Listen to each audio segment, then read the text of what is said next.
प्यारे बच्चों, ये 7th नंबर क्वेश्चन है। बहुत ही अच्छा सा इंपॉर्टेंट सा क्वेश्चन। देखो, what is the importance of universal of gravitation. मतलब यूनिवर्सल ऑफ ग्रेविटेशन का इंपॉर्टेंस क्या है हमारे जीवन में, हमारे प्रैक्टिकल लाइफ में उसका यूज क्या है।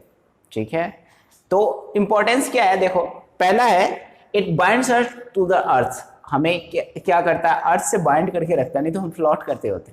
ठीक है, जैसे कुछ ऐसे प्लैनेट्स है, जैसे मून है, चलो प्लैनेट नहीं, नेचुरल सैटेलाइट अर्थ का, वहां पर जो है ना ग्रेविटेशन है, लेकिन 1/6 टाइम्स। तो एक छलांग लगाओगे तो जितना दूर यहाँ पर जाते हो उसके 6 टाइम्स ज्यादा जाओगे। ठीक है, तो अब ऐसे ऐसे जगह है जहां पर जैसे स्पेस है, वहां पर है ही नहीं ग्रेविटेशनल पुल। तो ग्रेविटेशनल पुल है नहीं तो कैसे वहां क्या करेगा, फ्लोट करेगा। ठीक है, तो इसलिए ये जरूरी है, हमें बाइंड करके रखता है अर्थ से। तो इसलिए gravitational force, universal of gravitation बहुत जरूरी है। ठीक है, it is responsible for the motion of the moon around us. Okay, moon का जो मोशन होता है हमारे चारों तरफ, वो किसकी वजह से, ग्रेविटेशनल पुल की वजह से। नहीं तो फिर दिन और रात ये सब होता ही नहीं, फिर अगर नहीं होता रोटेशन तो मून का तो। ठीक है, it is responsible for motion of planet around sun. Sun के चारों तरफ प्लेनेट का मोशन जो है ग्रेविटेशनल फोर्स की वजह से ही होता है।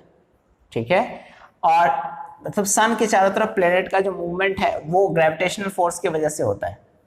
और जो फोर्थ पॉइंट है, gravitational force of moon causes tides on the earth. Earth surface पर ग्रेविटेशनल फोर्स जो होता है, मतलब टाइड्स जो होता है, वो किसकी वजह से होता है, मून के ग्रेविटेशनल फोर्स की वजह से ही होता है। तो ये चार है important.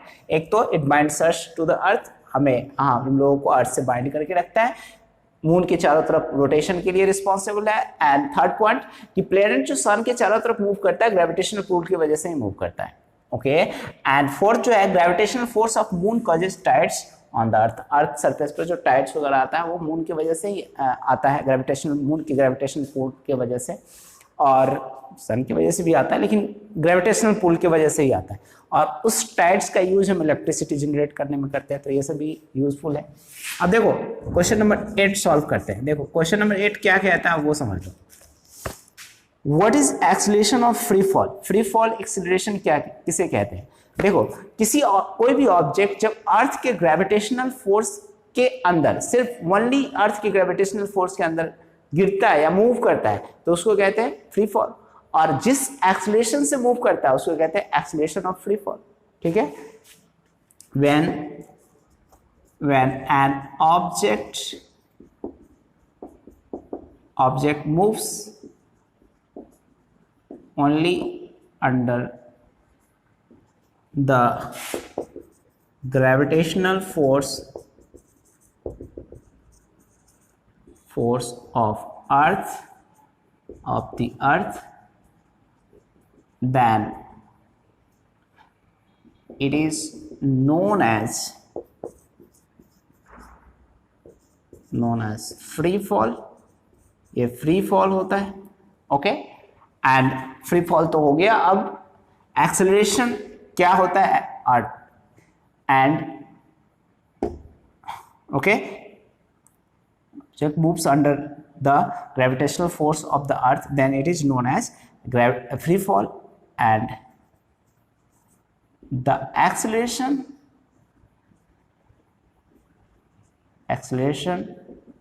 with which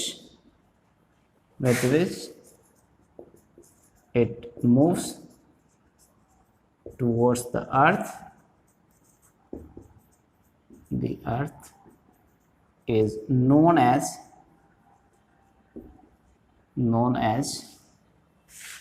acceleration of free fall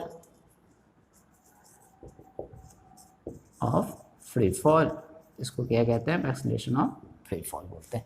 the acceleration of free fall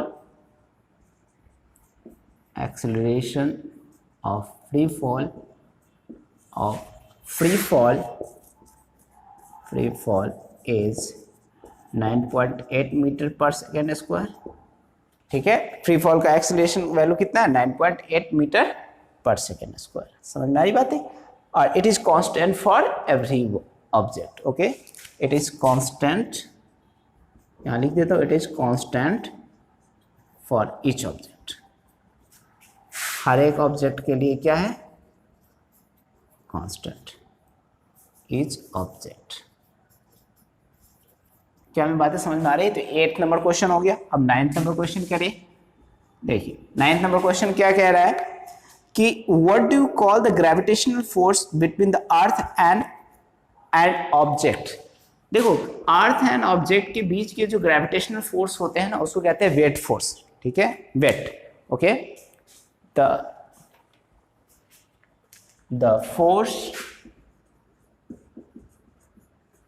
force between earth and an object is known as weight, इसको क्या कहते हैं, वेट। क्या हमें बात समझ में आ रही? तो जो force between earth and an object is known as weight, या gravitational force of earth on an object is known as weight. तो ये हो गया क्वेश्चन नंबर 9। अब 10 सॉल्व करो। Question number 10।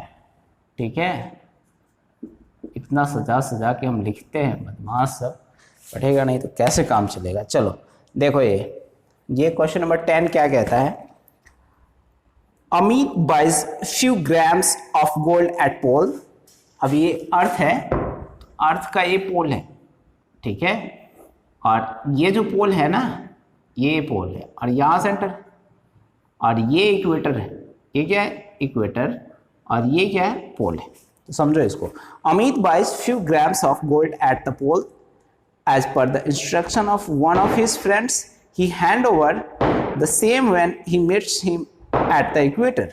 Will the friend agree with the weight of gold bought? If not why? ठीक है, यदि नहीं तो क्यों? देखो जो वेट है उससे एग्री तो नहीं होगा, क्योंकि पोल का जो ग्रेविटेशनल फोर्स होगा वो डिक्रीज करेगा, मतलब पोल से अर्थ तक आएगा तो डिक्रीज होगा। तो यहां पर तो मैं लिख देता हूं no because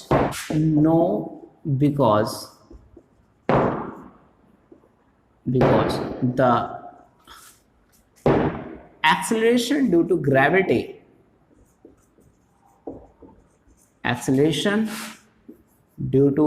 gravity decreases from pole to equator pole से इक्वेटर तक जाएगा ना, तो acceleration due to gravity decrease करता है। सो ये तो बताने की जरूरत नहीं होनी चाहिए। सो वेट डिक्रीजेस। अब ये थोड़ा सा समझा देता हूँ मैथमेटिकली। देखो एक्सीलरेशन ड्यू टू ग्रेविटी जो होता है ना, वो कितना होता है, Gm/r²। और यहाँ से यहाँ तक का जो लेंथ है ना, ये क्या है, rp है, और ये जो रेडियस है ना वो re है। तो gp जो होगा वो कितना होगा, Gm/re²। ठीक है, और पोल पर rp²। ओके, एंड इक्वेटर पर Gm/re²।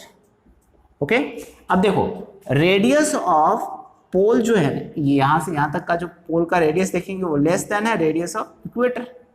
तो आप देखेंगे कि जिसका वैल्यू कम है उसका जो इन्वर्सली प्रोपोर्शनल है, तो g की वैल्यू क्या हो जाएगी, Gp जो greater than Ge।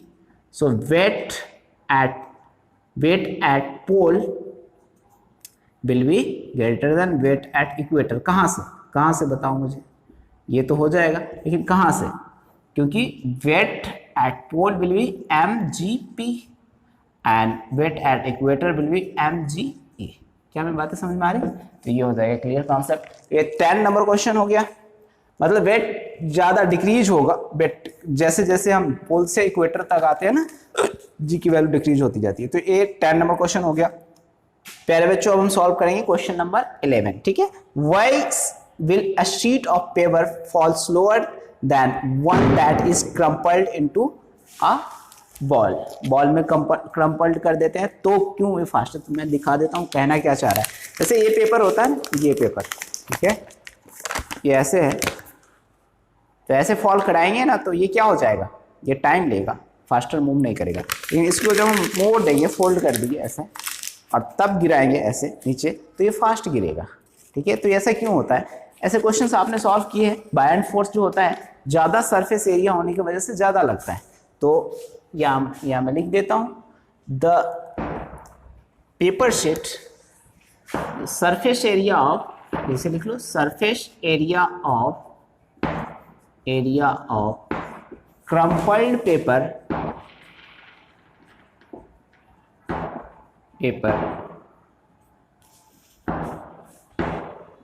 is lesser than the surface area of a normal sheet paper, या ओपन शीट या लेंगे शीट पेपर।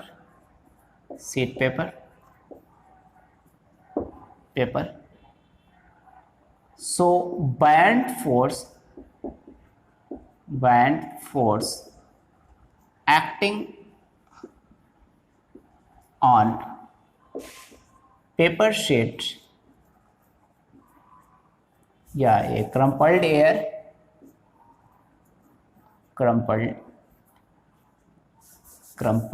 कैसे बोलेंगे, सी crumpled paper is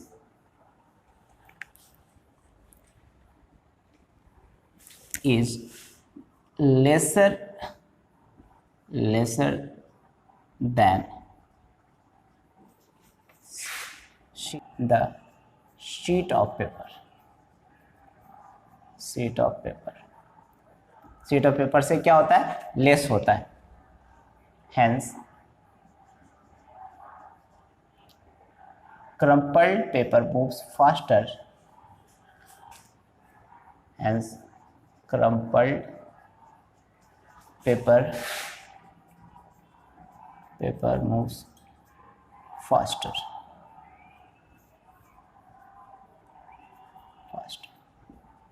ये फास्टर मूव करता है। क्वेश्चन नंबर 2 है और इसका आंसर निकालना है। देखो क्वेश्चन नंबर 12, ठीक है। 12 क्या कहता है? देखो, gravitational force on the surface on the moon is only 1/6 as strong as gravitational force on the earth. What is the weight in newtons of 10 kg object on the moon and on the earth. देखो, weight जो है, gravitational force का जो wait on the surface है अर्थ के, उसका 1/6 time कहाँ हो जाता है? मून पर। तो पहले तो वेट ऑन अर्थ निकालो, तो weight on earth mass of the object and acceleration due to gravity at the earth surface. तो मास 10 kg दिया हुआ है, तो जी की वैल्यू कितने लोगे? 9.8। तो ये कितना हो जाएगा? इसको सॉल्व करो तो कितना हो जाएगा? 98 न्यूटन। ये वेट हो गया कहाँ पर? अर्थ पर। और मून पर कितना होगा? 1/6 वेट ऑन अर्थ, तो 98/6। और इसको सॉल्व करोगे तो कितना हो जाएगा? सॉल्व करो, ये 6 1 जा एंड 6 6 जा 36.2, तो ये 33 ऐसे न्यूटन आएगा। समझ में आई बात है? मतलब अर्थ सरफेस पर जितना होता है तो उसका 1/6 टाइम हो जाता है। तो ये क्लियर हो गया होगा कॉन्सेप्ट। मिलते हैं फिर नेक्स्ट वीडियो।